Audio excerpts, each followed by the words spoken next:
চারটা ছবি নিচ্ছি আমরা আমরা মাপ দিছি জ্বরের একটা বাল্কি বলে আর কি, হ্যাঁ, ৭৪ ৪৮ ৬৩ মিলিমিটারের সাইজ। মূলত ওই যে এই জিনিসটা দেখতেছেন, এই ময়লা, এই পানি রাখতে কালো হলো, এখানে কিন্তু জ্বরের নিচে পানি জমে আছে আপনার, অর্থাৎ এটাকে আমরা কার্ডিসেক বলি আমাদের ভাষায়। তো নর্মালি সাঁতার ভাঙ্গে বা ওই জ্বরের সময় মেয়েদের কিন্তু জ্বরের মুখ থেকে পানি বা অনেক রকম এই দুর্গন্ধযুক্ত পানি বের হয় অনেকে। তো এই যে কার্ডিসেকে পানি জমছে, এটা অনেক সময় যে লিকুইডিয়া যেটা বলে সাঁতার ভাঙ্গে, এরকম লক্ষণও থাকতে পারে। তলপেটে ব্যথা থাকতে পারে। তলপেটে কি ব্যথা করে মনে মনে? ব্যথা করে।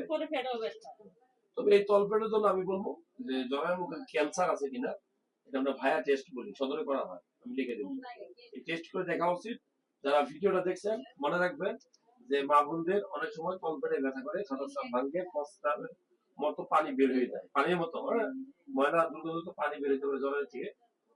তো এগুলা কিন্তু ক্যান্সার হয় অনেক সময়, যারা মেয়েদের দ্বারা তো ক্যান্সারটা বেশি হয়। সো একটু অ্যালার্ট থাকবেন, এরকম হলে ডাক্তার দেখাবেন, একটা আলোচনা করবেন, করে দেখবেন জ্বরে ক্যান্সার আছে।